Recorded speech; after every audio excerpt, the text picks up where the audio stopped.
तो hello and नमस्कार, स्वागत है आप सभी का हमारे special series current affairs daily में। चलिए शुरू करते हैं आज की क्लासेस को अपने उन नई नई न्यूज़ के साथ जो आपके लिए बहुत ही ज़्यादा इंपॉर्टेंट होने वाला है अपकमिंग एग्जाम्स के लिए। आपके लिए एक अपडेट दे दूं, यूपी बीसीएस का एग्जाम जिन लोगों ने दे दिया है उसकी आंसर की आज या कल में अपलोड कर दी जाएगी वेबसाइट पे। एंड इसके अलावा जो भी इंपॉर्टेंट न्यूज़ होंगी वो सारी चीज़ें आपको अपकमिंग वीडियोज़ में मिलते हुए चली जाएंगी। 8 क्वेश्चन पे अभी कुछ दावा किया गया है, लेकिन उन दावों को खारिज करते हुए आयोग ने अपने जवाब भी दिए हैं, उसके बारे में बहुत सारी इंफॉर्मेशन आपको मिलती चली जाएंगी, तो खैर उसको भी हम डील करेंगे।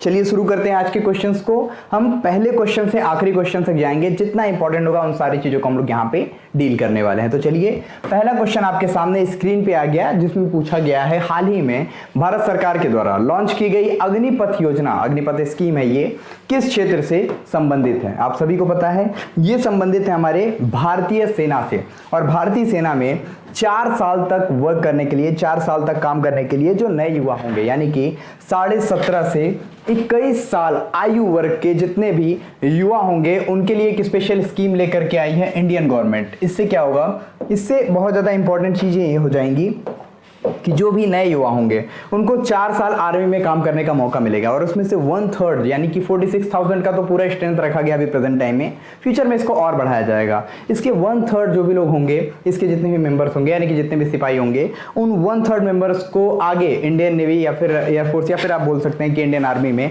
आगे भी रखा जाए या ना रखा जाए, इसको उस समय के अकॉर्डिंग, उनकी फिटनेस, उनके एग्जामिनेशन के अकॉर्डिंग आगे भी प्रोसीड किया जा सकता है। तो आगे आप देखेंगे नौकरी छोड़ते वक्त सेवा निधि पैकेज के तहत इनको जो है एक योजना में पेंशन के तहत, एक तरीके से पेंशन तो नहीं दिया जाएगा, लेकिन इनको एक मुफ्त राशि लगभग 11 लाख से अधिक की जो राशि होगी इसको एक बार में प्रोवाइड किया जाएगा।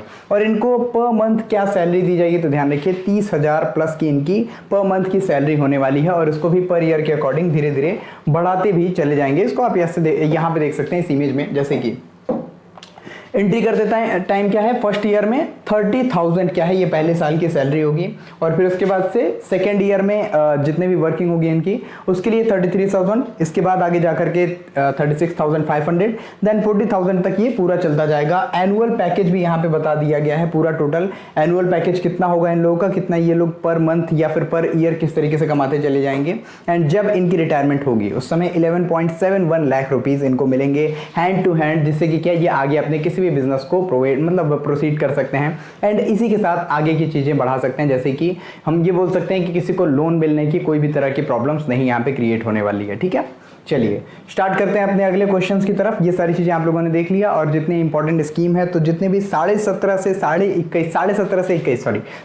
से 21 साल के आयु के जितने भी युवा हैं उनको मैं कहूंगा कि आप लोग अपना रजिस्ट्रेशन करा लीजिए। अभी रजिस्ट्रेशन के लिए पोर्टल तो ओपन कर दिया गया, बट अभी रजिस्ट्रेशन हो नहीं रहा है, तो रजिस्ट्रेशन की डेट अभी बस लॉन्च किया गया स्कीम को, आपको सरकारी रिजल्ट पे ये दिख जाएगा, एंड स्कीम को आगे किस तरीके से बढ़ाना है इसको हम लोग देखेंगे। फ्यूचर में बहुत ज्यादा इंपॉर्टेंट ये स्कीम होने वाली है। देखते हैं अगले क्वेश्चन की तरफ। क्वेश्चन क्या है, क्वेश्चन आपके सामने है जो आपके लिए मोस्ट इंपॉर्टेंट है, क्या किस राज्य के राभा जनजातियों के द्वारा हाल ही में बैखो उत्सव मनाया गया? और ये असम से रिलेटेड एक राभा जनजाति है जिसने क्या अभी हाल ही में एक उत्सव मनाया है, जिसे हम लोग किस उत्सव के रूप में जानते हैं, बैखो उत्सव के रूप में जानते हैं। फसल से संबंधित एक उत्सव है जिसको कि असम की एक जनजाति है जिसे हम किस नाम से, राभा जनजाति के रूप में जानते हैं, इसके द्वारा मनाया जाता है। ध्यान से देखें तो ये तिब्बती बर्मन समुदाय है, यानी कि तिब्बत और बर्मा यानी कि म्यांमार, इन दोनों से मिले जुले एरियाज में जितने भी हमारे देखे जाते हैं जनजातियां उससे रिलेटेड है। इसके अलावा ये निचले असम में गारो पहाड़ियां और पश्चिम बंगाल के डूअर क्षेत्र में निवास करते हैं, मैदानी जनजातियों में से एक हैं। और राभास या राभा ये जो जनजाति है कृषि आधारित समुदाय है, इनका आय केवल कृषि पर ही डिपेंड करता है।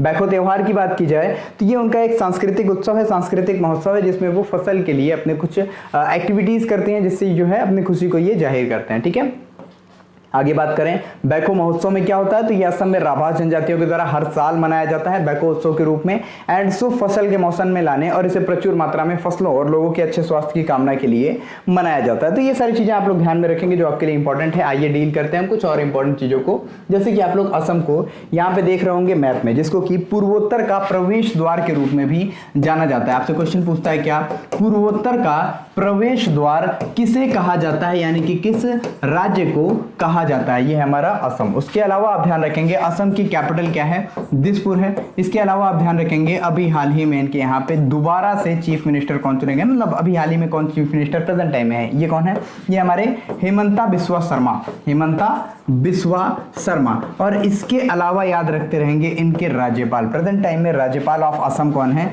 वही हैं जिनको कि नागालैंड का एक्स्ट्रा चार्ज भी दे दिया गया है, यानी कि जगदीश मुखी। आगे की बात करना स्टार्ट करते हैं जो हमारे लिए मोस्ट इंपॉर्टेंट होने वाली है असम से रिलेटेड। असम के हमारे जो 7 नेशनल पार्क्स हैं मोस्ट इंपॉर्टेंट है, इसको जरूर आप लोग डील करते रहिएगा, क्योंकि इस बार यूपीपीसीएस के क्वेश्चंस में भी ऐसे क्वेश्चन आपके पूछ लिया गया था मानस नेशनल पार्क से रिलेटेड। ठीक है, मैचिंग करनी थी, मैचिंग बड़ी आसानी से हो जाती है, एक आपको पता रहे बाकी सारी मैचिंग्स आप लोग आसानी से कर सकते हैं। तो असम में टोटल 7 नेशनल पार्क्स हैं, जिसमें से हम लोग सबसे पहले नेशनल पार्क के रूप में जानते हैं काजीरंगा नेशनल पार्क को।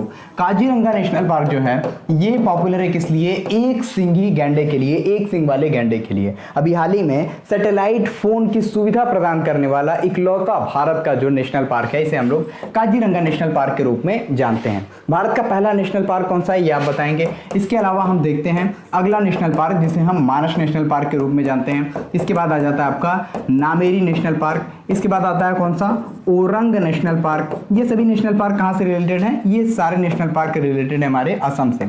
इसके अलावा आएगा आपका एक आ जाता है डिब्रू सैखोवा नेशनल पार्क। कौन सा, डिब्रू सैखोवा नेशनल पार्क। और इसके बाद अभी हाल ही में बनाया गया जो दो नए नेशनल पार्क है, इनका नाम क्या है, एक है पर्यावरण दिवस के दिन बनाया गया नेशनल पार्क जिसे हम लोग रायमोना नेशनल पार्क के रूप में जानते हैं। यूपीएससी के सीएपीएफ असिस्टेंट कमांडेंट के एग्जामिनेशन में पूछा गया क्वेश्चन। एंड लास्टली जो हमारा जो नेशनल पार्क बना है इसे हम लोग दिहिंग पटकाई नेशनल पार्क के रूप में जानते हैं। ओके, चलिए दो नामों को याद रखते रहिएगा, जो दो नाम इससे ये असम से रिलेटेड हैं और जो बहुत ही ज़्यादा इंपॉर्टेंट, बहुत ही ज़्यादा पॉपुलर प्रेजेंट टाइम में हम लोगों ने न्यूज़पेपर्स में सुने थे। ये दोनों नाम है हमारे कौन से, एक नाम है हमारा हिमा दास जिसे कि हम लोग ढिंग एक्सप्रेस के रूप में जानते हैं। ये कहाँ से बिलोंग करती हैं, तो ढिंग एक्सप्रेस के नाम से जानी जाने वाली जो हिमा दास हैं ये असम से बिलोंग करती हैं और इन्हें अभी हाल ही में असम सरकार के द्वारा डीएसपी का पद प्रदान किया गया था। इसके अलावा एक और नाम याद रखते रहेंगे टोक्यो ओलंपिक से रिलेटेड, जिन्हें हम लवलीना बोरगोहेन के नाम से जानते हैं, लवलीना बोरगोहेन के नाम से जानते हैं। लवलीना बोरगोहेन जिन्होंने टोक्यो ओलंपिक में कौन सा मेडल जीता था, तुरंत कमेंट सेक्शन में बताइए। इसके अलावा बता दूं इंटरनेशनल बॉक्सिंग एसोसिएशन की एथलीट समिति यानी कि एथलीट कमेटी का अभी हाल ही में अध्यक्ष किसे नियुक्त किया गया है, ये हमारी लवलीना बोरगोहेन है, याद रखते रहें। अगले क्वेश्चन की तरफ चलने से पहले हम असम के बारे में जान लेते हैं। असम बहुत सारी इंपॉर्टेंट, जैसे कार्बी आंगलोंग समझौता भी असम से रिलेटेड था, बहुत सारी चीजें जो इंपॉर्टेंट थी सब कुछ हम लोगों ने यहाँ पे डील कर लिया था। चलिए नेक्स्ट क्वेश्चन पे चलने से पहले कुछ और चीजों को हम लोग यहाँ पे डील करते हैं जो हमारे लिए इंपॉर्टेंट है, क्योंकि यहाँ पे त्योहारों का एक तरीके से डिस्कशन आया है। तो त्योहारों के डिस्कशन में हम लोग देखेंगे जब सिक्किम की बात करते हैं, सिक्किम में लोसार महोत्सव मनाया जाता है। लोसार महोत्सव सिक्किम में मनाया जाता है। नागालैंड की बात करें तो एक फेस्टिवल मनाया जाता है जिसे हम लोग हॉर्नबिल फेस्टिवल के नाम से जानते हैं। ये कहाँ मनाया जाता है, ये पूछा हुआ क्वेश्चन है आपका। हॉर्नबिल महोत्सव कहाँ मनाया जाता है, ये मनाया जाता है आपके नागालैंड में। तमिलनाडु की बात की जाए तो तमिलनाडु में जो दो बहुत ही इंपॉर्टेंट यहाँ की क्या है जो त्योहार हैं, इसे हम लोग किस नाम से जानते हैं, एक है आपका पोंगल, एक है जल्लीकट्टू। तो पोंगल एंड जल्लीकट्टू ये किस राज्य के त्योहार हैं, ये दोनों राज्य के त्योहार हैं हमारे तमिलनाडु से, इसको याद करेंगे। इसके अलावा एक बहुत इंपॉर्टेंट जो कि पेट एग्जामिनेशन में आपसे पूछा गया क्वेश्चन था, ओणम किस राज्य में मनाया जाने वाला त्योहार है, ओणम किस राज्य में मनाया जाने वाला त्योहार है, इसका आंसर हो जाएगा केरल। इसके अलावा याद रखते रहेंगे आप लोग, एक है आपका रथ यात्रा या रथ यात्रा जिसे हम लोग बोलते हैं। इसके अलावा रज पर्व या रज पर्वा जिसको हम लोग बोलते हैं, रज पर्व, रथ यात्रा, रज पर्व। और इसके अलावा एक और इंपॉर्टेंट जिसे हम लोग जानते हैं किस नाम से, जिसे हम लोग जानते हैं नुआखाई उत्सव के रूप में। ये रथ यात्रा, नुआखाई एंड रज पर्व, ये सारे महोत्सव, ये तीनों उत्सव कहाँ पे मनाए जाते हैं, ये मनाए जाते हैं हमारे ओडिशा में। कहाँ पे, ओडिशा में, जिसकी स्थापना दिवस मनाई जाती है 1 अप्रैल को, जो कि उत्कल दिवस के रूप में हम लोग मनाते हैं। लास्टली एक और आप लोग ध्यान में रखते रहेंगे, हालांकि बहुत ही जितना इंपॉर्टेंट था उतना हम लोगों ने सब कुछ देख लिया, बस इतना बताऊंगा।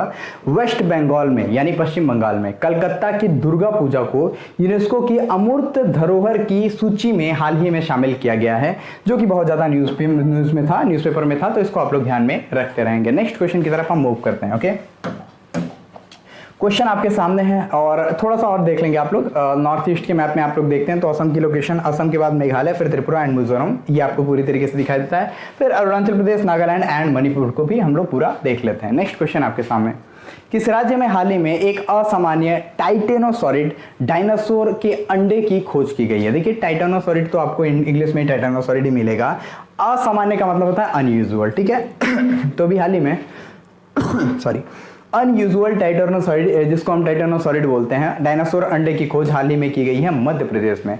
मध्य प्रदेश में एक एरिया पड़ता है जिसे हम लोग धुरी के नाम से जानते हैं। देखिए मध्य प्रदेश के अंदर में ये जो एरिया धार एरिया के नाम से जाना जाता है, धार एरिया का बाघ क्षेत्र है, वहां पे ये अभी हाल ही में पाया गया है डायनासोर का अंडा। कौन सा एरिया?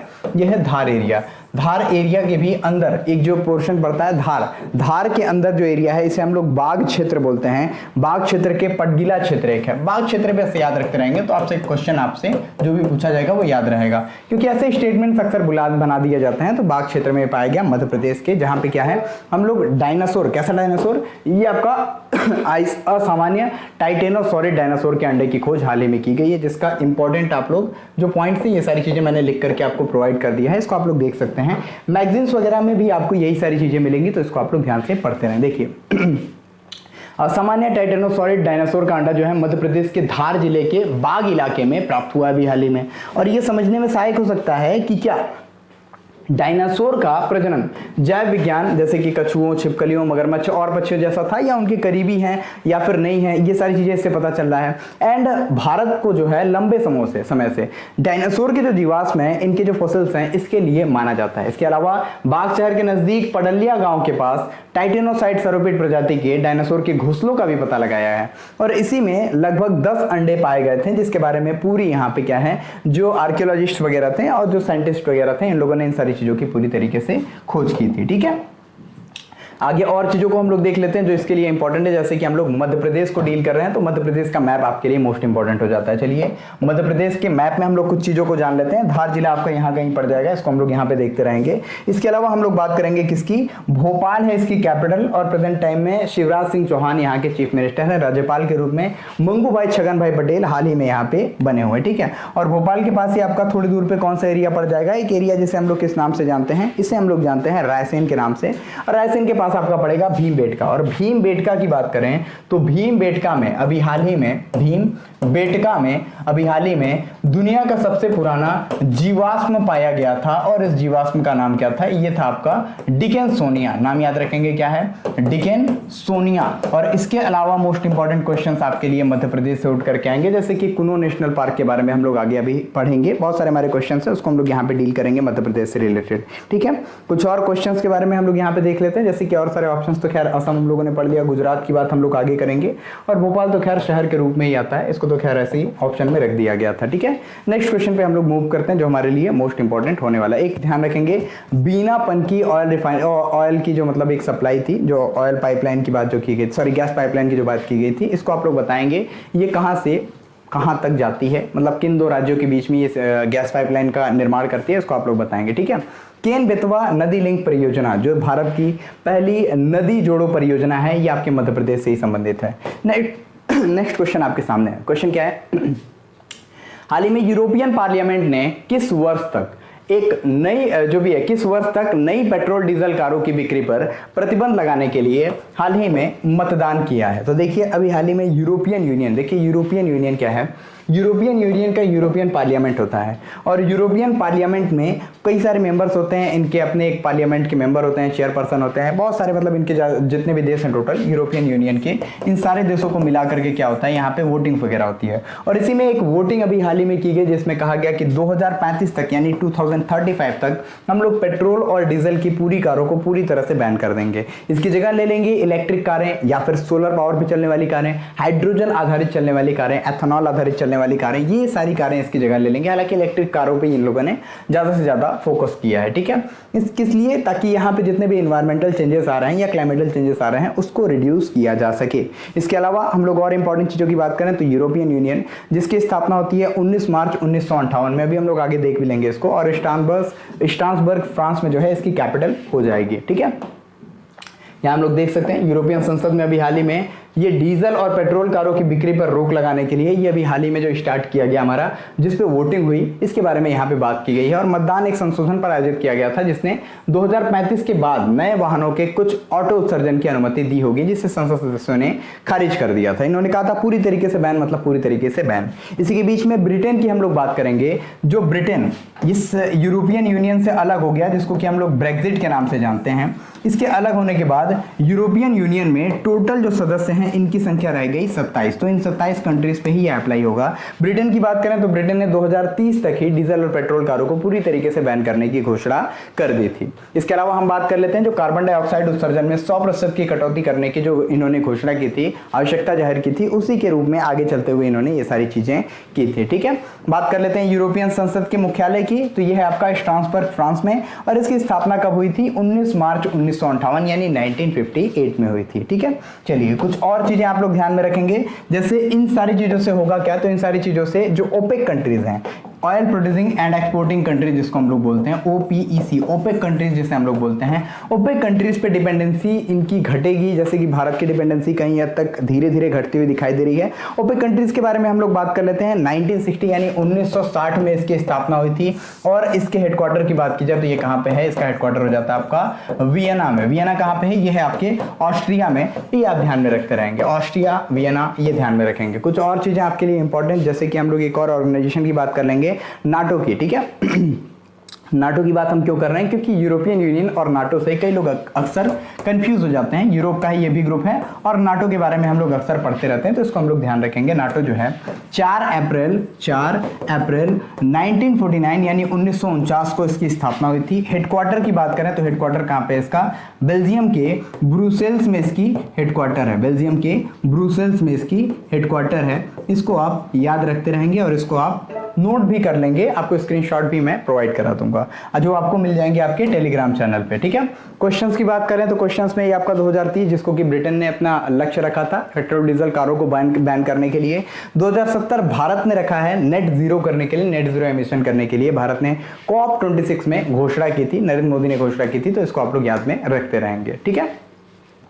ओके सर, अगले क्वेश्चन की तरफ मूव करते हैं। क्वेश्चन है हमारा, किस देश के द्वारा प्रत्येक सिगरेट पर लिखित चेतावनी छापने की घोषणा हाल ही में की गई है? ये घोषणा अभी हाल ही में किसके द्वारा की गई है? ये घोषणा अभी हाल ही में की गई है कनाडा की गवर्नमेंट के द्वारा। कनाडा की गवर्नमेंट ने क्या किया है? अभी तक आप लोगों ने देखा होगा जो भी आपको मिलते हैं टोबैको कॉज कैंसर, ये आपको मिलता है जितने भी आप लोग टोबैको वाले प्रोडक्ट देखते हैं, या फिर सिगरेट या फिर टोबैको, ये जितने भी खैनी वगैरह होती हैं, इन सारी चीज़ों पर।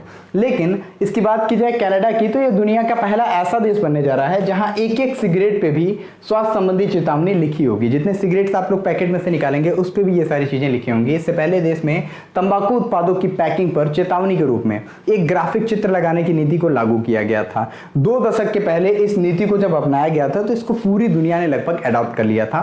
भारत में भी आप लोग देखते हैं मुंह के कैंसर को किस तरीके से इसमें इमेज के मीडियम से दिखाया जाता है। तो खैर कितना खतरनाक होता है, ये सारी चीजें आप लोग देखते रहेंगे। कनाडा की बात हम लोग कर लेते हैं जो आपके लिए इंपॉर्टेंट है, ठीक है। कनाडा जो कि आपको नॉर्थ अमेरिका कॉन्टिनेंट में सबसे ऊपर वाले पोर्शन में दिखाई देगा, और कनाडा और अमेरिका के बीच में जो सीमा बनाती हुई रेखा, इसे हम लोग 49 डिग्री पैरेलल लाइन बोलते हैं। जैसे कि 38 डिग्री पैरेलल लाइन किसको, नॉर्थ कोरिया साउथ कोरिया को डिवाइड करती है, वैसे ही 49 डिग्री जो हमारी पैरेलल लाइन है ये कनाडा और यूनाइटेड स्टेट्स को अलग करती है।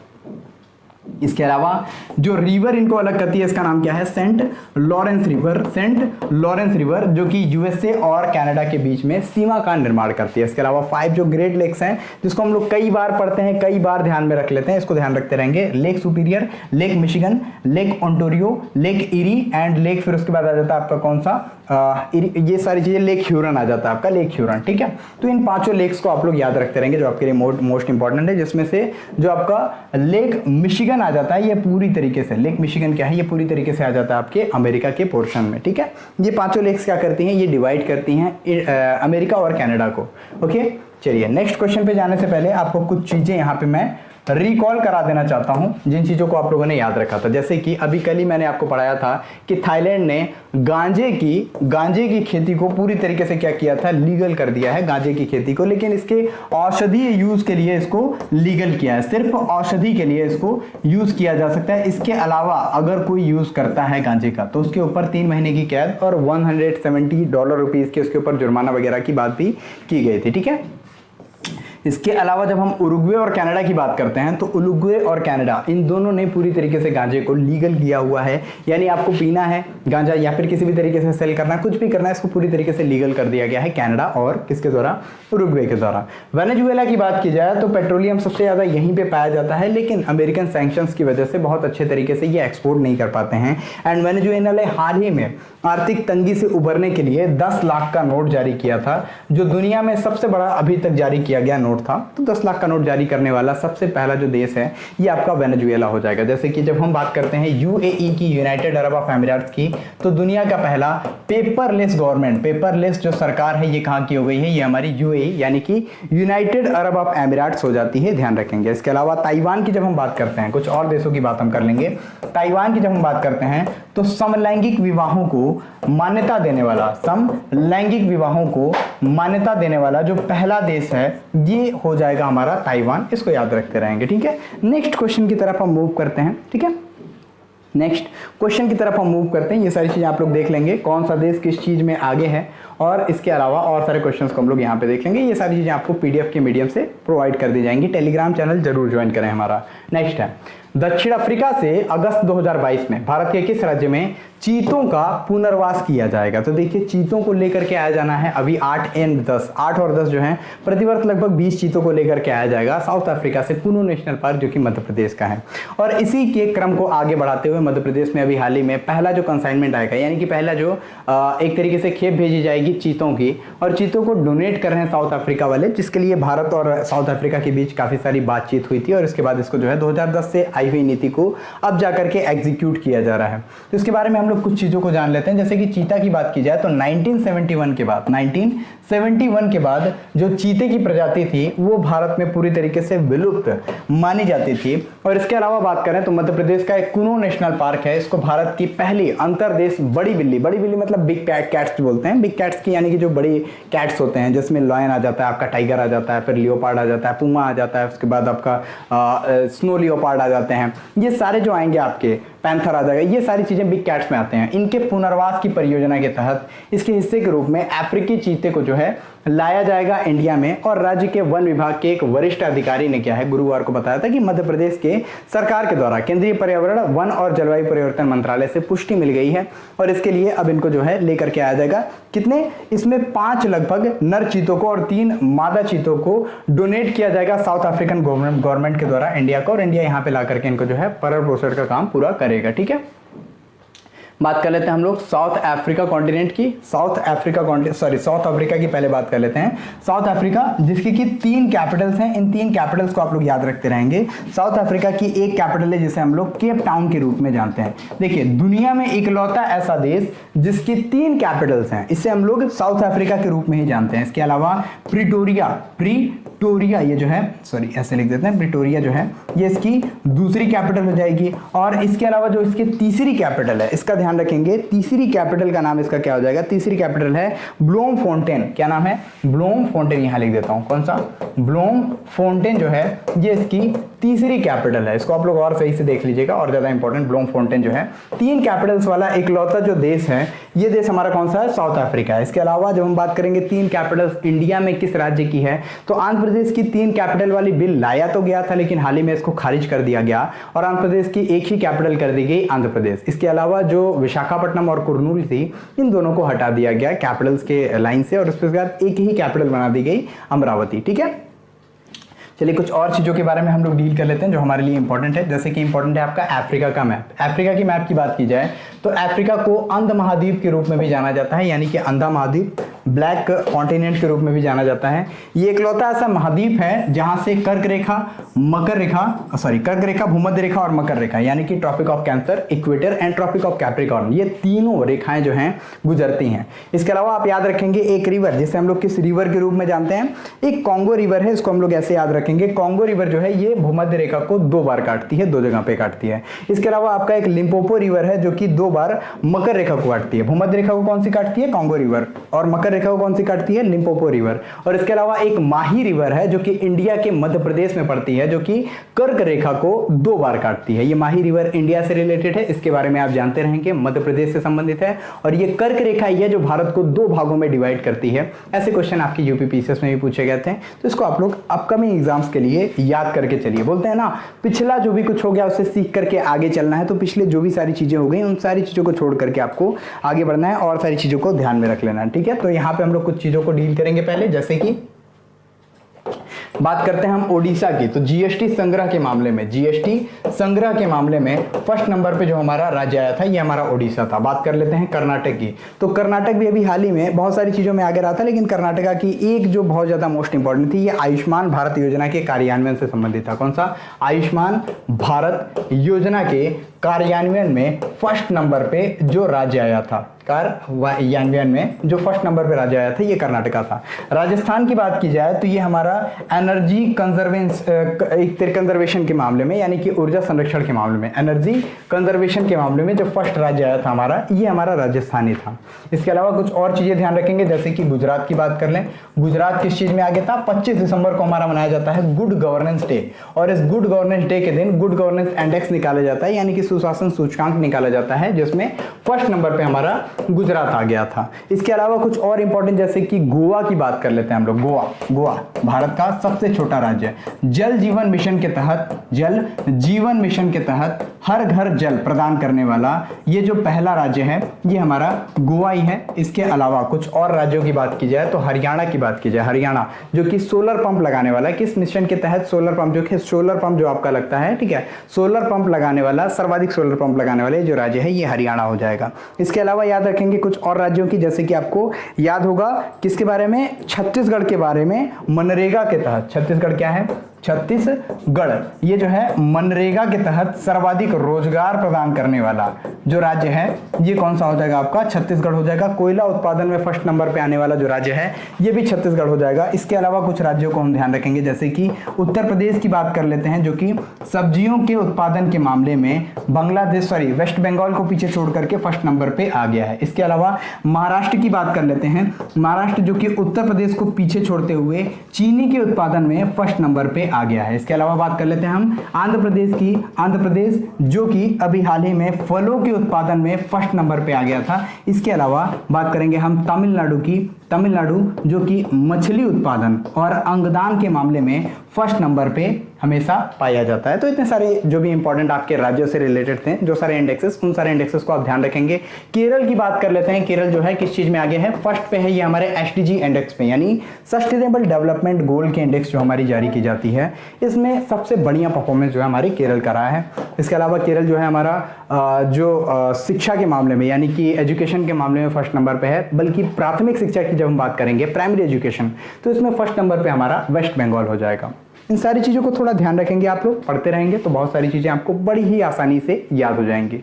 अगले क्वेश्चन की तरफ डील करते हैं। क्वेश्चंस आप लोगों ने देख लिए और क्वेश्चंस को हम लोग अगले में डील भी कर लेते हैं। क्वेश्चन इंपॉर्टेंट क्या है, देखिए क्वेश्चन क्या है, 1952 से लगभग ये गायब हो गया था, पूरी तरीके से विलुप्त चीता था, इसके बारे में हम लोगों ने देख लिया। क्वेश्चन है, हाल ही में वित्त मंत्री निर्मला सीतारमण ने किस राज्य में राष्ट्रीय सीमा शुल्क और जीएसटी धरोहर संग्रहालय का उद्घाटन किया है। देखिए गोवा में अभी हाल ही में, गोवा की कैपिटल क्या है, पणजी, और पणजी में मांडवी नदी के किनारे तो पणजी पड़ता है, ये तो आप जान ही रहे होंगे, और उसी मांडवी नदी के पास ही ब्लू बिल्डिंग एक है, नीली कलर की एक बिल्डिंग है, 2 मंजिला इमारत, इसी इमारत में अभी हाल ही में जीएसटी धरोहर संग्रहालय का उद्घाटन किया गया है। ये छोटी छोटी बातों को आप ध्यान रखेंगे क्योंकि यूपीएससी और यूपीपीसीएस इन स्टेटमेंट्स को अक्सर पूछ ले रहा है, तो इन सारी चीजों को मैंने इसी वजह से लिख करके भी आपको दिखा दिया। तो देखिए बात कर रहे थे हम लोग इसकी गोवा की, और गोवा में क्या है 6 से 12 जून तक मनाए जा रहे वित्त मंत्रालय के आजादी का अमृत महोत्सव के प्रतिष्ठित सप्ताह के हिस्से में राष्ट्रीय सीमा शुल्क और जीएसटी धरोहर के रूप में इसका उद्घाटन किया गया है।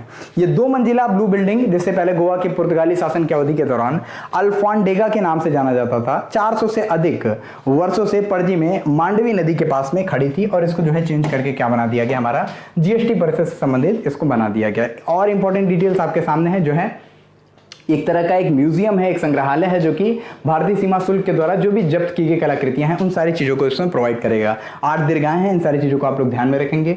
गोवा की बात हम कर लेते हैं, जो हमारे लिए मोस्ट इंपॉर्टेंट, भारत का सबसे छोटा क्षेत्रफल की दृष्टि से जो राज्य है ये गोवा है, सबसे बड़ा राज्य राजस्थान है। इसकी बात की जाए तो इसकी कैपिटल है पणजी, जो कि मांडवी नदी के किनारे है। प्रमोद कुमार सावंत प्रेजेंट टाइम में इसके चीफ मिनिस्टर यानी कि मुख्यमंत्री हैं।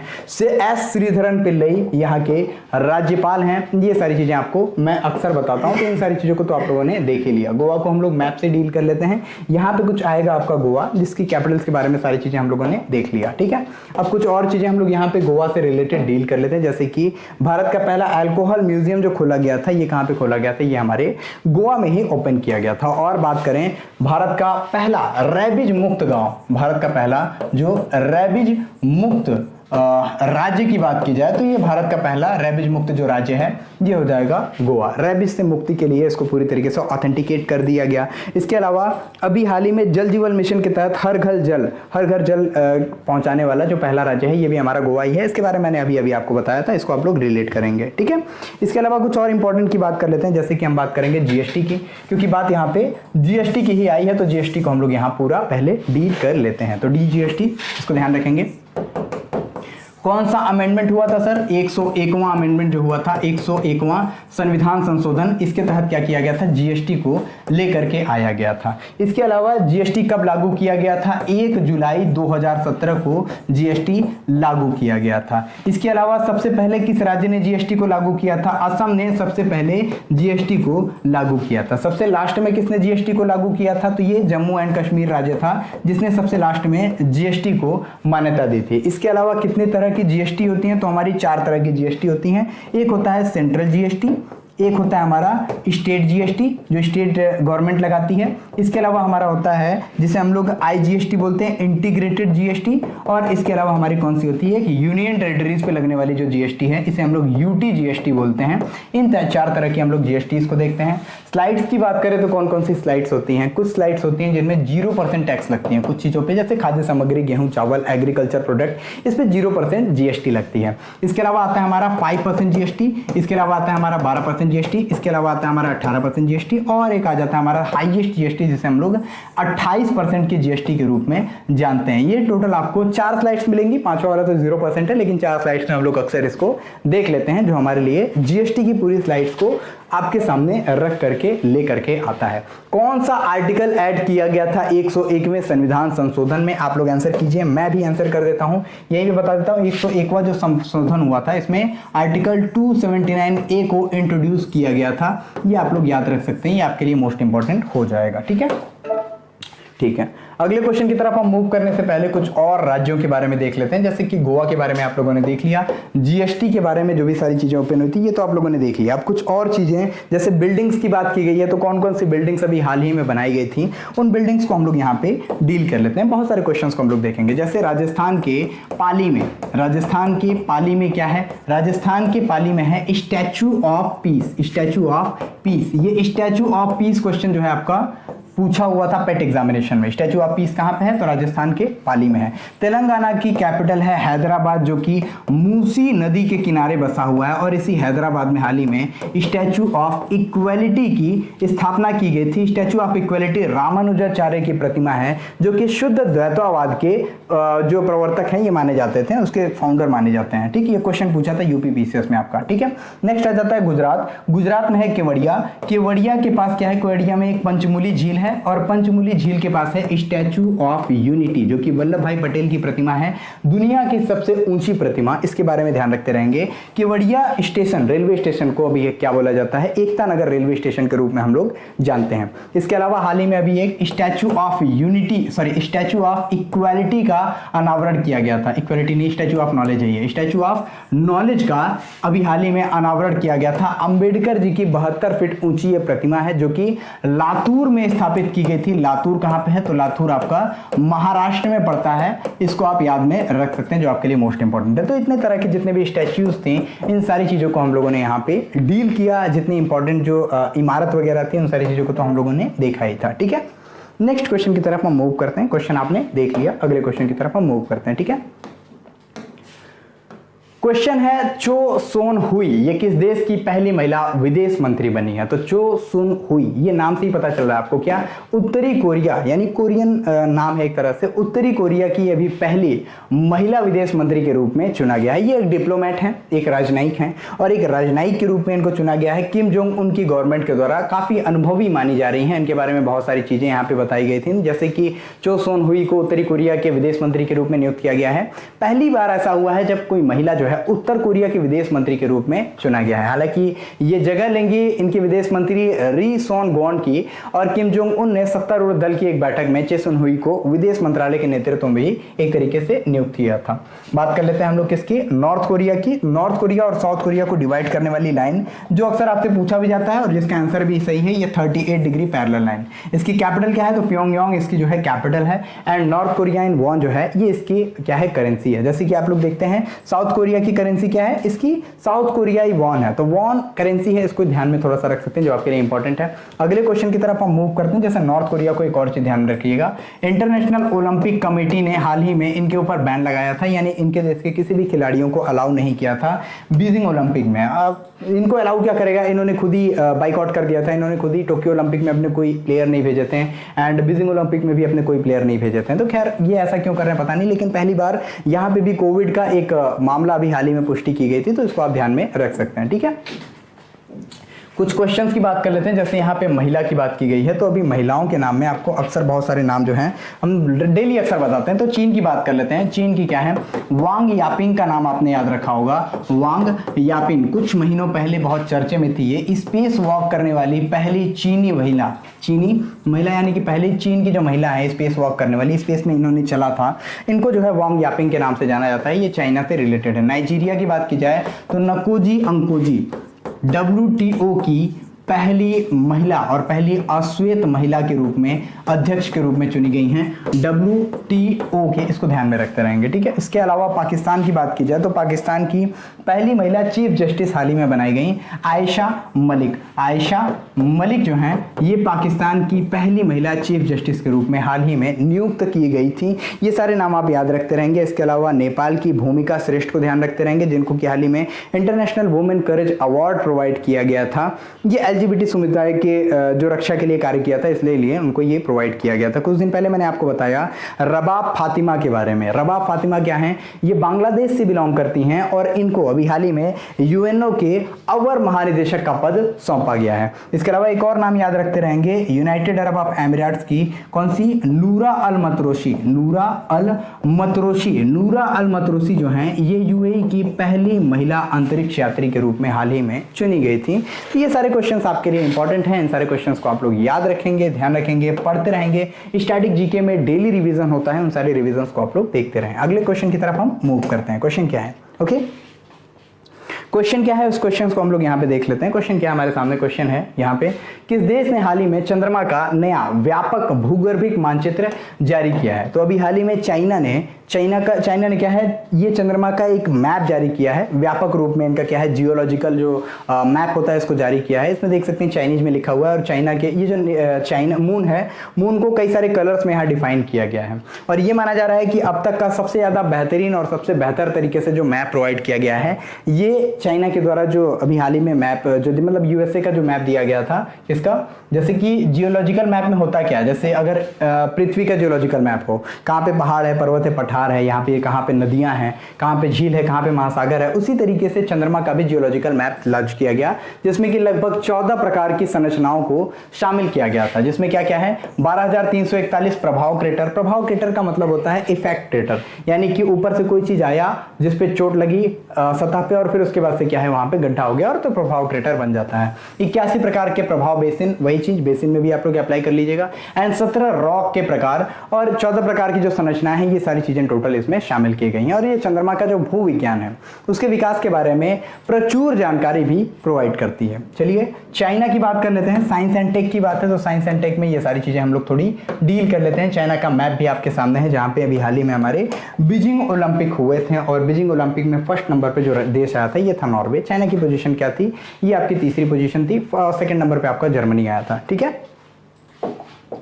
कुछ और चीज़ों की बात कर लेते हैं, जैसे कि चाइना में अभी हाल ही में चाइना ने क्या क्या बनाया था। चाइना ने हाल ही में अभी ईस्ट एक बनाया था, जिसे हम लोग experimental advance superconducting tokamak के नाम से जानते हैं। ये इनका पहला क्या था, ये इनका पहला आर्टिफिशियल सन था। किस नाम से जानते हैं हम लोग इसको, East experimental advance superconducting tokamak के रूप में। ठीक है, इसके अलावा एक और ध्यान में रखते रहेंगे, इनका जो सबसे बड़ा रेडियो टेलीस्कोप है जिसे 500 मीटर स्पेरिकल टेलीस्कोप के रूप में जानते हैं। ये आपके चाइना से रिलेटेड जो फैक्ट्स हैं, इन सारे फैक्ट्स को हम लोग वन बाय वन करके देखते रहेंगे। ओके, तो चाइना जिसकी बात हम कर रहे थे, जिसकी कैपिटल क्या है बीजिंग, और बीजिंग के बारे में भी कुछ फैक्ट्स हम लोग डील करते चल जाते हैं। जैसे कि बीजिंग में अभी हाल ही में हमारा विंटर ओलंपिक हुआ था, जिसको हम लोगों ने अभी अभी डील किया। इसके अलावा हम बात करेंगे, चीन में है हेडक्वार्टर हमारे शांघाई कॉरपोरेशन ऑर्गेनाइजेशन यानी कि SCO की, और SCO की अभी हाल ही में पहली महिला अध्यक्ष के रूप में चुनी गई हैं झांग मिंग। ये आपके स्टैटिक जीके के लिए बहुत ज़्यादा इंपॉर्टेंट होने वाला है, और यही बीजिंग में ही कैपिटल हमारे जो हेडक्वार्टर है AIIB, जिसको हम लोग AIIB के रूप में जानते हैं, इसके उपाध्यक्ष के रूप में अभी हाल ही में RBI के पूर्व गवर्नर उर्जित पटेल की नियुक्ति की गई थी। तो ये दोनों क्वेश्चंस को आप लोग याद रखते रहेंगे। एक एक्सरसाइज होती है हमारी भारत और चाइना के बीच में, वो एक्सरसाइज कौन सी है ये आप लोग कमेंट सेक्शन में छाप देंगे। नेक्स्ट क्वेश्चन आपका वेट कर रहा है और अगले क्वेश्चन की तरफ हम मूव करने वाले हैं, लेकिन कुछ ऑप्शंस को देख लेते हैं। जैसे कि जर्मनी की बात की जाए तो सबसे पहला हाइड्रोजन आधारित जो ट्रेन चली थी, ये कहाँ पे चली थी, हमारी जर्मनी में ही चली थी। इसीलिए हाइड्रोजन टास्क फोर्स गठित करने की जो बात की गई है भारत और जर्मनी के बीच में, हाल ही में इस पर समझौता हुआ है। जापान की बात की जाए तो डुअल मोड व्हीकल लॉन्च करने वाला जो भारत दुनिया का मतलब दुनिया का पहला जो देश है, ये कौन सा है ये हमारा जापान ही है। इसके अलावा जापान की जो सुपर कंप्यूटर फुगाकू थी, ये दुनिया की सबसे तेज सुपर कंप्यूटर हुआ करती थी, लेकिन इसका रिकॉर्ड तोड़ करके हाल ही में अमेरिका का एक कंप्यूटर दुनिया का सबसे तेज सुपर कंप्यूटर हो गया, जिसे हम लोग फ्रंटियर के रूप में जानते हैं। ये सारे क्वेश्चन आपके लिए मोस्ट इंपॉर्टेंट अपकमिंग एग्जाम्स के लिए, और अगला क्वेश्चन भी आपके लिए इंपॉर्टेंट हो जाता है। चलिए इसको देख लेते हैं, और अगला क्वेश्चन आपके सामने। क्वेश्चन क्या है, क्वेश्चन है IIT मुंबई के शोधकर्ताओं के अनुसार कौन सा शहर प्रतिवर्ष औसतन 2 मिलीमीटर की दर से डूब रहा है। तो ये है हमारा मुंबई। ध्यान रखिएगा, मुंबई जिसे हम लोग जानते हैं अपनी औद्योगिक कैपिटल के रूप में, जिसे हम लोग कॉमर्शियल कैपिटल ऑफ इंडिया के रूप में भी जानते हैं, दूसरी सबसे अधिक आबादी वाला जो हमारा शहर है जिसे मुंबई के रूप में जानते हैं, एरिया काफी बड़ा हो जाता है इसका, ये प्रतिवर्ष 2 मिलीमीटर की दर से डूबता चला जा रहा है। लेकिन इससे भी तेजी से बहुत सारे राज्य, बहुत सारे देश हैं, कुछ देश के कुछ शहर हैं जो बड़ी तेजी से डूबते चले जा रहे हैं। ये देखते हैं इसके बारे में। इसके अलावा आपको मैं ये बता दूं कि ये जो चीजें अभी पब्लिश की जा रही हैं, ये एक तरह से कंसर्न जताया जा रहा है, एक तरह से चिंता जताई जा रही है हमारे क्लाइमेटल चेंजेस और ग्लोबल वार्मिंग की, जिसकी वजह से ग्लेशियर बड़ी तेजी से पिघल रहे हैं और सी लेवल यानी समुद्र का स्तर बड़ी तेजी से ऊपर आते चला जा रहा है। देखिए सालाना 2 मिलीमीटर की रफ्तार से समुद्र में नीचे बैठता जा रहा है, यानी कि ये डूबता चला जा रहा है। IIT बॉम्बे की एक रिसर्च में इसको बताया गया है। ठीक है, इसके अलावा कुछ इलाकों में तो 8.45 मिलीमीटर तक भी इसमें धसाव देखा जा रहा है, यानी कि पानी जो है बढ़ता चला जा रहा है। इसके अलावा ध्यान रखेंगे, जियोफिजिकल लेटर जनरल में मार्च में एक छपी स्टडी थी जिसमें 99 देशों के 2016 से 2020 तक के सैटेलाइट डेटा का INSAR मेथड से अध्ययन किया गया। नतीजे क्या थे ये आप देखिएगा।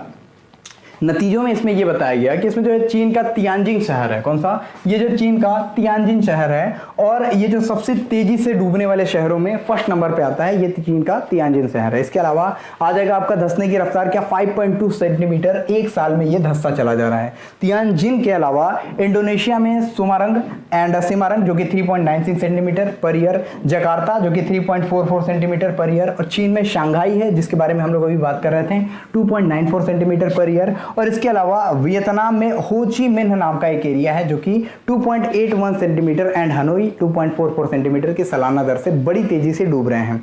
एक देश है मालदीव्स। मालदीव जो है बड़ी तेजी से डूबने की कगार पे है, द्वीप के रूप में जाना जाता है। 2050 तक इसका अस्तित्व पूरी तरीके से गायब हो जाएगा, ऐसी कुछ फॉरकास्टिंग की जाती है। बहुत सारे हमारे जो मौसम वैज्ञानिक होते हैं या फिर बहुत सारे हमारे जो एक्सपर्ट्स होते हैं, साइंटिस्ट होते हैं, उनके द्वारा ये सारी चीजें अभी घोषणा और प्रूफ ये किया जा रहा है। तो खैर हम लोग बात करते हैं यहाँ पे मुंबई की। मुंबई जो कि महाराष्ट्र की कैपिटल है और मुंबई में ही हेडक्वार्टर है हमारे एसबीआई यानी कि स्टेट बैंक ऑफ इंडिया का, जिसने अभी हाल ही में पहला अपना फ्लोटिंग एटीएम स्थापित किया था। कश्मीर की किस झील में, ये आप लोग आंसर करेंगे। कई बार मैंने बताया, 2-3 दिन लगातार बताया, आज मैं आपसे ये क्वेश्चन पूछना चाहता हूँ, ठीक है। और यहीं पे मुंबई में हेडक्वार्टर है आरबीआई यानी रिजर्व बैंक ऑफ इंडिया, जिसे हम लोग बैंकों के बैंक के रूप में जानते हैं। और इसके गवर्नर प्रेजेंट टाइम में कौन है, शक्तिकांत दास। और इनके पूर्व गवर्नर उर्जित पटेल के बारे में मैंने आपको बताया, जो कि एआईआईबी के प्रेजेंट टाइम में क्या बन गया, उपाध्यक्ष के रूप में चुने गए हैं। मुंबई में हेडक्वार्टर है सेबी का, जिसे हम लोग security and exchange board of India के रूप में जानते हैं, जिसके अभी पहली महिला अध्यक्ष के रूप में चुनी गई हैं माधवी पुरी बुच। ये सारे क्वेश्चंस आपके लिए इंपॉर्टेंट होते चले जाते हैं। और इसके अलावा आप मुंबई को ही ध्यान रखेंगे, जहां पे किसका हेडक्वार्टर है, मुंबई में हेडक्वार्टर है हमारे बॉम्बे स्टॉक एक्सचेंज का। बॉम्बे स्टॉक एक्सचेंज के हाल ही में एसएस मुंद्रा जो हैं ये अध्यक्ष के रूप में चुने गए थे। कौन से, एसएस मुंद्रा को क्या चुना गया है, बॉम्बे स्टॉक एक्सचेंज के हाल ही में अध्यक्ष के रूप में। यहाँ पे मैं लिख दे देता हूँ, SS Mundra Bombay stock exchange के अध्यक्ष के रूप में। और इसके अलावा आपका एक है नेशनल स्टॉक एक्सचेंज, इसका हेडक्वार्टर भी आपके मुंबई में ही है। इसके गिरीश चंद्र, ये ध्यान में रखते रहेंगे, गिरीश चंद्र चतुर्वेदी जो हैं ये प्रेजेंट टाइम में अध्यक्ष हैं नेशनल स्टॉक एक्सचेंज के। तो ये भी नाम मैं यहीं पे लिख देता हूं, लेकिन आपको याद करना है ये सारे नामों को, क्योंकि ऐसे ही मैं एक दिन बताता हूं और दूसरे दिन आपको पूछने के लिए, सॉरी ये चंद्रवेदी हो गया, चतुर्वेदी है, पूछने के लिए इसी वजह से आपसे क्वेश्चंस को मैं रखता हूं। तो इसको आप ध्यान में रखते रहेंगे। जितने भी क्वेश्चंस मैं पढ़ा रहा हूं उतने सारे क्वेश्चंस को आपको खुद ही टेस्ट करना है, और मैं ही आपसे टेस्ट डेली लेता चला जाता हूं, डेली आपसे क्वेश्चंस अगले क्वेश्चन से पूछता चला जाता हूं। तो इसको ध्यान में आप रखते रहेंगे, ठीक है। कोच्चि की बात याद रख लेते हैं। कोच्चि, ये कई बार क्वेश्चन आ रहा है, यूपीएससी यूपीपीसीएस दोनों में पूछ चुका। कोच्चि एयरपोर्ट ये 100% सोलर पावर पे चलने वाला भारत का पहला इंटरनेशनल एयरपोर्ट बन चुका है। अगले क्वेश्चन पे चलते हैं, जो कि हमारा होमवर्क कल का था, जिसका आंसर आप लोगों ने किया था। एंड आंसर क्या था, महाराष्ट्र भारत का कौन सा राज्य 2021-22 में चीनी उत्पादन में शीर्ष पे रहा था। तो यूपी को पीछे छोड़ता हुआ महाराष्ट्र जो है फर्स्ट नंबर पे आ गया था। आज का होमवर्क आप ले लीजिए। क्वेश्चन क्या है, हाल ही में जारी वैश्विक सतत विकास रिपोर्ट, सस्टेनेबल डेवलपमेंट रिपोर्ट की बात कर रहा है 2022 से रिलेटेड। इसमें भारत की रैंकिंग क्या रही, ये पूछा जा रहा है। 136, 85, 87 या 121, जितना ज्यादा जानते हो आप क्वेश्चंस के बारे में उतना ज्यादा आप लिखने की कोशिश कीजिए। एक्स्ट्रा फैक्ट्स भी आप डील कर सकते हैं। आज के लिए इतना ही। जय हिंद, भारत माता की जय। मिलते हैं फिर अगले क्लास में, तब तक के लिए शुभकामनाएं।